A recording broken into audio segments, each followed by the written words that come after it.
మనము కూడా నీతిమంతులుగా దేవుడు తీర్చిదిద్దాడు. కాబట్టి ఇప్పుడు మనము కూడా దేవునితో సమానముగా, అంటే ఆయనతో ఆయన పిల్లలుగా, ఆయన బిడ్డలుగా మనం రూపించబడ్డామని దానికి అర్థం. హల్లెలూయా, హల్లెలూయా. ఎన్నోసార్లు చెప్పుకోవాలి, ఒక తల్లికి తండ్రికి ఒక పుట్టిన బిడ్డలు వారికి ఏమవుతారు? సంబంధం, అంటే రక్త సంబంధం. అలాగే ప్రభువారి యేసుక్రీస్తు, ఆయన ద్వారా మనకి దేవుడికి మనకి సంబంధం ఎలా వచ్చింది అంటే ప్రభువారి యేసుక్రీస్తు కార్చిన రక్తము, యేసుక్రీస్తు పడ్డ త్యాగము, యేసుక్రీస్తు మన విడుదల చేసిన ఆ విడుదలను బట్టి, ఆ ఏర్పాటును బట్టి మనం ఎలా ఉన్నామంటే నీతిమంతులుగా ఎంచబడ్డాము. తర్వాత మనం చదివితే 2వ వచనంలో ఏముంది? సమాధానము కలిగి ఉందము మరియు ఆయన ద్వారా విశ్వాసం వలన కృపయందు నిలిచి ఉండి దేవుడు మహిమను కూర్చిన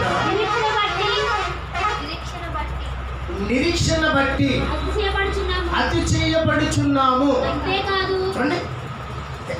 నిరీక్షణ బట్టి అతిశయం అంటే నిరీక్షణ అంటే ఏంటి?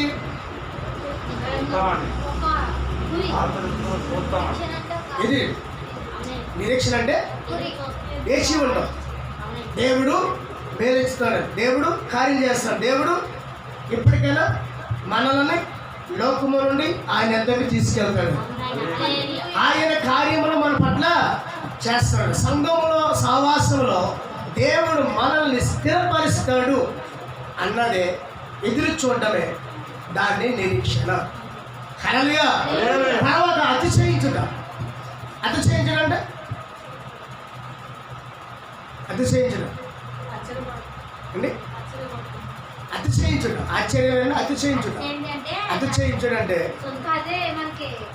మనం గర్వించడం. అంటే దేవుళ్ళో అది ఇచ్చిన మహిమను బట్టి, ఆయన ఇచ్చిన రక్షణ బట్టి, ఆయన చూపిన కృపను బట్టి, ఆయన చూపిన ప్రేమను బట్టి, ఏమండి ఆయన చేసిన త్యాగం బట్టి మనము ఆయన బట్టి అతిశయిస్తున్నాం. అంటే మన దేవుడు ఉన్నాడు, మనకు గొప్ప దేవుడు ఉన్నాడు, మనకు ఒక గురి ఉంది, పరలోకం ఉంది, మనకు ఒక మార్గం ఉందని మనం ఏం చేస్తాం? అతిశయించడం.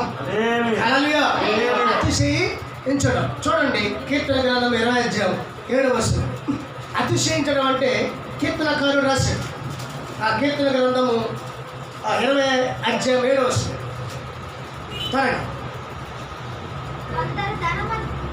కొందరు రథమును బట్టి, కొందరు హృదయమును అతిశయపడదు. మనమైతే మన దేవుడని యెహోవా నామమును బట్టి అతిశయపడదు.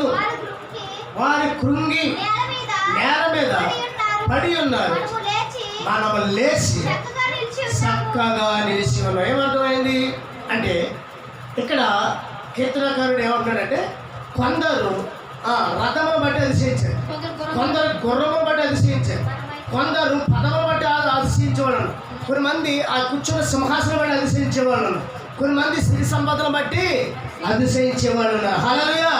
కాబట్టి దేవుడు నమ్ముకున్న వారికి ఏంటి అంటే మన దేవుడిని బట్టి మనకు అతిశయ. హల్లెలూయా. కొందరు గుర్రమును బట్టి, కొందరు రథమును బట్టి అతిశయించుదని, మనమైతే మన దేవుడని యెహోవా నామమును బట్టి మనం అతిశయించుదాము. ఎందుకు అతిశయించుదాము అన్నాడు? వారు ఏది నమ్ముకొని ఉన్నారో, ఏది ఆధారపడి ఉన్నారో, దేని మీద దృష్టి పెట్టారో అది ఒక్కగానొక దినాల్లో వాళ్ళని కూల్చివేస్తుంది. పదవిని ఆశించేవాడు, అధికారాన్ని ఆశించేవాడు, సిరి సంపదలను బట్టి ఎగిరేవాడు, బలం బట్టి గర్వించేవాడు, ఏమండి దేవుడికి విరోధంగా ఉన్న ప్రతి వ్యక్తి కూడా తన అతిశయించి దేనిలోతే ఉన్నాడో అది ఒక రోజున వాళ్ళు ముంచి వేస్తుంది. అర్థమైందండి? అదే మన దేవుడిని బట్టి మనం సాగిపోతున్నాం అనుకోండి, దేవుడు మనల్ని నిత్యము నిలిచేవాడిగా చేస్తాడు. చెప్పండి, ఏం చేస్తాడు? అందుకని బండ నేల మీద కట్టబడిన గృహం గురించి, ఇసుక నేల మీద కట్టబడిన గృహం గురించి చెప్పని చూసారు ఒక రోజున మీకు. ఏముంది అక్కడ? నా మాటలు విని నా మాటల ప్రకారంగా నడుచుకున్నవాడు బండ నేల మీద కట్టబడిన బుద్ధిమంతుడు పోలే ఉండను. వాన వచ్చును, వరద వచ్చును, గాలి విసిరును, అది కూలిపోకుండా నిత్యము నిలిచి అంటే నిలబడాలి. క్రీస్తు అనే బండలుగా క్రీస్తు. ఆ క్రీస్తు విశ్వాసంతో మనం ఎప్పుడైతే ఆ బండ మీద కట్టుకుంటామో, ఎప్పుడైతే ఆయన బండ మీద నాటబడతామో, అప్పుడే మనం నిత్యము నిలిచేవారు అవుతాం. రాబోయే కాలం శ్రమ దినాలు, రాబోయే కాలం భయంకర ఉగ్రత దినాలు, రాబోయే కాలంలో భయంకర పరిస్థితులు ఉన్నాను. మనము పడిపోక ఎన్ని గలిబిల్లు వచ్చినను, శత్రువులు దాడి చేసినను, ఎన్ని గలిబిల్లు, ఎన్ని రకరకాల పరిస్థితులు మన మీదకి, మన ఒంటి మీదకి, మన ఇళ్ళకి వచ్చినను, మనం పడిపోకుండా నిత్యముగా నిలబడతాం. కట్టిపోయినవాడు ఎవడంటే వాడు దేన్ని చూసి అతిశయిస్తున్నాడు? ఉద్యోగం చూసి అతిశయించేవాడు ఉన్నాడు, మంచి రాబడి వచ్చినోడు చూసి అతిశయించేవాడు ఉన్నాడు, మంచి మంచి సిరి సంపద చూసి అతిశయించేవాడు ఉన్నారు భూమి మీద. లేరండి? మాట్లాడండి. ఉన్నాడు, గొప్పవాడు ఉన్నాడండి. ఆ గొప్పవాడు చిన్నవాడు చూసి అతిశయిస్తాడు, చిన్న చూపు చూసి వాడు అతిశయిస్తాడు. మాకు ఎంత ఉందో చూడండి. హల్లెలూయా. అలాగేంటంటే వాడు ఏదో ఒక రోజున వాడి మీదకి శ్రమ వచ్చినప్పుడు, గాలి అనే వరదానిగా ఇవన్నీ శ్రమతో కూడింది, వచ్చి దాని మీద పడును, విసిరి కొట్టగా అది ఏమంటే కూలిపోరు. ఇక్కడేమన్నాడు? వారు కృంగి నేల మీద పడి ఉన్నారు, మనం లేచి చక్కగా నిలిచి ఉన్నాము. హల్లెలూయా. మరి చక్కగా నిలబడాలంటే ఎలా ఉండాలి? ఇప్పుడు చదువుకున్న వాక్యం ఇప్పుడే రోమపత్రిక 5వ అధ్యాయంలో మనం చక్కగా నిలబడాలంటే మనం ఎలా ఉండాలి అంటే చూడండి, 5వ వచనం చదువు. 5:5 ఎందుకనగా ఈ నిరీక్షణ మనలను సిగ్గుపరచదు. హల్లెలూయా. లేదండి, తీర్పు దినాలు కూడా ఆయన నామములోను రక్షించబడిన వారు, ఆయన నామములో స్థిరపడిన వారు, ఆయన కోసము నిలబడిన వారంట తీర్పు దినమంట సిగ్గుపడారంట. హల్లెలూయా. అలాగే దేవుడు కూడా వారిని గూర్చి సాక్ష్యం అవ్వడానికి నేను సిగ్గుపడను అంటున్నాను. చక్రవాడు ఏమన్నాడండి? చక్కగా దేవుడి కోసం నిలబడిన వాడు, దేవుళ్ళో జీవించేవాడు, నీతి యథార్థంగా ఉన్నవాడు, విశ్వాస మూలముగా దేవుళ్ళో స్థిరపడిన వాడు తీర్పు దినాన్ని సిగ్గుపడడు. ఎందుకని? అతనిలో తప్పులేదు కాబట్టి, అతనిలో పొరపాటు లేదు కాబట్టి. చూడండి, ఇద్దరిని పట్టుకున్నారు పోలీసు వారు అనుకోండి. ఈ ఇద్దరిని తీసుకెళ్ళి ఎక్కడ తీసుకెళ్ళారు? పోలీస్ స్టేషన్ తీసుకెళ్ళారు. ఎస్ఐ గారి ముందులో లేదా తర్వాత కోర్టు ముందు పెట్టారు అనుకోండి. అప్పుడు ఎవడు సిగ్గుపడతాడు? ఎవడు భయపడతాడు? ఎవడు నిలబడతాడు? ఎవడు యథార్థంగా ఉంటాడు? అంటే అందులో ఎవడో తప్పు చేశాడో వాడు భయపడతాడు, వాడు సిగ్గుపడతాడు. నిజానికి ఉన్నవాడు భయపడడు. అలాగా వాడికి ఒక ధైర్యం ఉంటుంది. ఏమని? ఒక నిరీక్షణ ఉంది, నేనే తప్పు చేయలేదు. పట్టుకున్నారు, సరే తీసుకెళ్ళండి, నిర్దోషి ఎవరో అన్యాయం అక్కడ పెద్దలు తెలుస్తారు కనుక నాకు తీసుకెళ్ళండి నాతో పాటు అని. ఈ తప్పు చేయని వాడు ఏం చేస్తాడంటే ధైర్యంగా నిలబడతాడు. కారణం ఏంటి? నిరీక్షణ అంటారు దాన్ని. చెప్పండి, అతిశయించడం నిరీక్షణ కాదు, అతిశయించుట. నిరీక్షణ అనేది ఎదురు చూడటం. అతిశయించడం అంటే తప్పు లేదు, అతను నన్ను గర్విస్తున్నాడు, నాలో ఏమో నా పక్షాన కార్యం జరిగింది, న్యాయం నా పక్కన ఉంటుంది అని ఒక అతిశయిస్తూ ఉన్నాడు, న్యాయం ఉందని. వాటి మీకు అర్థమైందండి? ఈ తమ్ముడు పక్క తప్పు చేసేవాడికి అలా ఉండదు. తప్పు చేసేవాడు ఎన్నో మాయమాటలు చెప్పి తప్పించుకోవాలి అనుకుంటాడు, అది జడ్జి ముందు న్యాయం ముందు వాడు గెలవలేడు. కాబట్టి వాడు ఎక్కడ దాచుకున్నా కానీ అక్కడ దాయలేడు, అక్కడ భయపడతాడు. తప్పు చేశామని నలుగురు వాళ్ళు తిరుగుతుంటే సిగ్గుపడతాడు. హల్లెలూయా. కాబట్టి ఇక్కడ చెప్తున్న మాట ఏంటంటే బాగా అర్థం చేసుకోండి, చక్కని మాట, చాలా విలువైన మాట. మనం ఒక్కసారి చదువు 5:5 వస్తుంది. ఎందుకనగా చూడు, ఈ నిరీక్షణ మనలను సిగ్గుపరచదు. ఎంత చక్కని మాట ఉంది. దేవుళ్ళు ఉన్నవాడికి సిగ్గేంటి? పడతాను కదా, ప్రకటించుటకు నేను సిగ్గుపడను, సాక్ష్యం ఇవ్వడానికి నేను సిగ్గుపడను, నా దేవుని స్తుతించడానికి నేను సిగ్గుపడను. మరి ఈరోజు చాలా మంది సిగ్గుపడుతున్నారు. ఎందుకని? తప్పు చేస్తున్నారు క్రైస్తవులు చాలా మంది. నిలకడేదండి, నిలకడలేని జీవితాలు క్రైస్తవుల్లో చాలా మంది ఉన్నాయండి. చూస్తున్నారు కదా మీరు ఇన్ని రోజులు బట్టి. లేదంటే చెప్పండి, బాగుండే ఒకలాగా, బాగుండే ఒకలాగా, రోగవతులాగా, రోగరాకపోతే ఒకలాగా, అవసరం ఒకలాగా, అవసరం లేకపోతే ఒకలాగా. వాళ్ళు ఎవరు అంటే వేషధారణ భక్తి కలిగిన వారు. వాళ్ళు నడకలు లేని వారు. ఒకరోజు సిగ్గుపడతారు వాళ్ళు దేవుడిని విశ్వాసం లేదు వాళ్ళకి. దేవుడు ఏంటంటే భయం లేదు, దేవుడు అంటే భక్తి లేదు వాళ్ళకి. ఏదో నార్మల్ క్రైస్తవులు అని చెప్పుకోవాలి. ఎవరు చెప్పండి? వాళ్ళు దిగబడే గ్రూప్లోకి వెళ్ళిపోతారు అన్నమాట. అంటే మేకల గుంపులో పోతారు అన్నమాట వాళ్ళందరూ. ఎవరు ఎవరు సిద్ధపడాలి వేదన. దేవుడు అంటే, సేవకుడు అంటే, సన్నిధి అంటే లెక్కలేని వాళ్ళు. చెప్పిన దాన్ని లెక్క లేకుండా ఉన్న వాళ్ళు వీళ్ళందరినీ ఒక రోజున నాయపేట ఎదుట ఆయన ముందు సిగ్గుపడి తల వంచుతారు. ఎందుకని? తప్పు చేశాను. మరి యథార్థంగా ఉన్నవాడు ఇక్కడ ఏం చెప్తున్నాడు ఆయన? యథార్థంగా ఉన్నవాడు, దేవుడు మూలంగా నీతి కలిగిన వాడు, స్థిరపడిన వాడు, దేవుడు ఎన్నుకుని ఉన్నవాడు, దేవుడితో అతిశయించేవాడు, మనము సిగ్గుపడము. హల్లెలూయా. దేవుడు కూడా మన గురించి సాక్షి ఇవ్వడానికి సిగ్గుపడినాడు. అంటే ఎందుకన్నాడు దేవుడు ఆ మాట? చెప్పండి. ఇప్పుడు మనుషులు అన్నారంటే వీళ్ళ నిజాయితీ ఉంది కాబట్టి మీరు సిగ్గుపడమని ధైర్యంగా చెప్పుకున్నారు, బాగానే ఉంది. దేవుడు ఎందుకు చెప్పాడు ఆ మాట? దేవుడు అన్నాడండి, బైబిల్లో చదివారు ఉంది వాక్యంలో. దేవుడు ఎందుకు అన్నాడు? హల్లెలూయా చెప్పాలి. దేవుడు సిగ్గుపడను అని ఎందుకన్నాడు? దేవుడు ఎంత నిజాతిగా ఈ భూమి మీద జీవించాడు. ఆయన ఎన్నిక బాధల్లో ఉన్నవారు కూడా ఎంత నిజాతిగా జీవించారు ఆయన చూచుచున్న దేవుడు కనుక, ఆయన దేవుడు కనుక, ఆయన నడిపినవాడు కనుక, ఆయన ఆత్మ నలకలు ఉంది కనుక, ఆయన నమ్మడి కనుక సాక్ష్యం ఇవ్వడానికి సిగ్గుపడను అంటున్నాడు. హల్లెలూయా హల్లెలూయా. ఎందుకంటే ఎప్పటికైనా న్యాయమే గెలుస్తుంది. అన్యాయము నువ్వు ఎన్ని విధాలుగా కప్పెట్టుకొని ఓడించాలని ఏదో ఒక రోజు ఓడిపో. హల్లెలూయా. ఇక్కడ చెప్తున్న మాట ఏంటి? చదువు.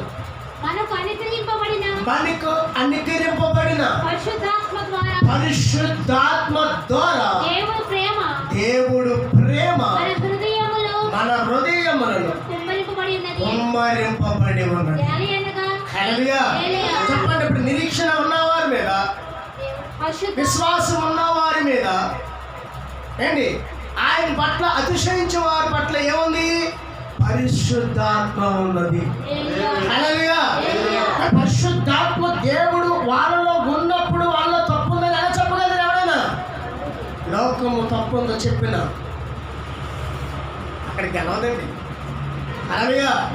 కుట్రల ద్వారా పనులు చెప్పచ్చు, తెలియక చెప్పచ్చు, ఎన్నో రకాలుగా చెప్పచ్చు. కానీ మనుషులు మోసగించవచ్చు కానీ దేవుని మోసగించలేదు కదా. అందుకని స్టెఫన్ని ఒక చోటన పట్టుకొని సువార్త ప్రకటిస్తున్నారని స్టెఫన్ను కొట్టారు. స్టెఫన్ను రాళ్ళతో కొడుతుండగా వారిని ఆయన కొట్టుకొని ఎక్కడ తీసుకొచ్చారు? పెద్దలు తీసుకొచ్చారు. అప్పుడు అక్కడున్న పెద్దలు అతన్ని తేరి చూడగా దేవదూత రూపం కనపడింది. పరిశుద్ధాత్ముడు వారిలో ఉన్నాడు. హల్లెలూయా. వారితో ఏమి పొరపాటు కనపడుతుంది? చుట్టుపక్కల ఉన్న వాళ్ళందరూ ఏమన్నారు చెప్పండి? ఆ సభలు వచ్చారు పట్టుకున్న వాళ్ళందరూ ఏమన్నారు? ఇతను అన్యాయం మతబోధ చేస్తున్నాడు, రకరకాలుగా చేస్తున్నాడని తప్పుడు సాక్ష్యాలు ఇచ్చేవాళ్ళు అప్పుడే కాదు ఇప్పుడే కాదు ఎప్పుడు ఉంటారే ఉంటారు. వాళ్ళు బ్రతికేయాలండి. ఎక్కడ సొంత దొరికిందా మగ్గ చెప్పాలా, పాడు చేయాలి. కాబట్టి మనము ఎవరు ఎలా ఉన్నా మనం నిలబడ్డాం అనుకోండి, ఆ విశ్వాసంలో ఆ భక్తులు నిలబడ్డాం అనుకోండి, చెప్పండి మనం సిగ్గుపడకండి. అంతేకాని సిగ్గు ఎందుకు పడమంటే యాలయనగా మనకు అనుగ్రహింపబడిన పరిశుద్ధాత్మ ద్వారా దేవుని ప్రేమ మన హృదయములను కుమ్మరింపబడింది. మనకింకా బలహీనమైన ఉండగా క్రీస్తు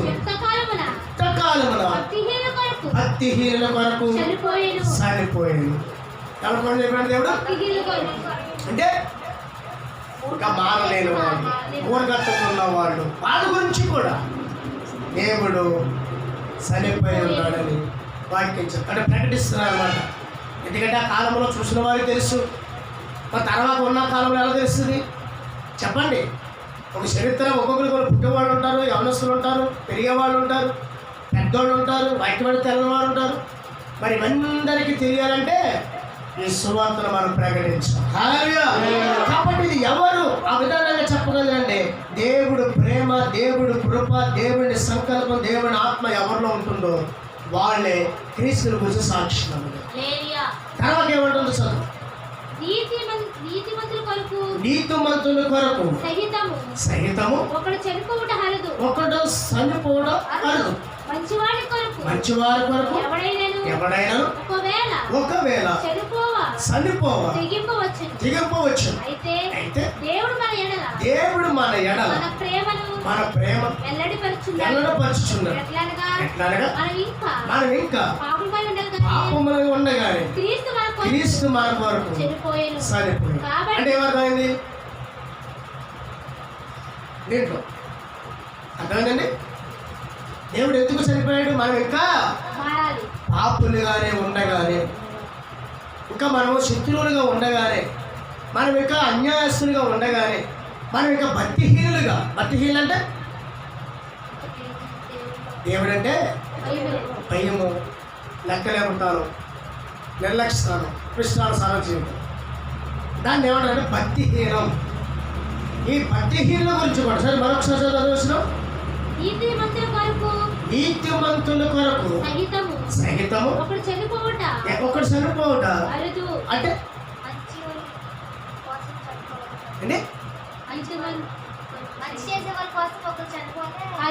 అదే అంటే అర్థమేంటి? మంచి చేసిన కోసం చనిపోయాడంటే అది ఒక మంచిది, చెడు కోసం ఎందుకు చనిపోవడం అని.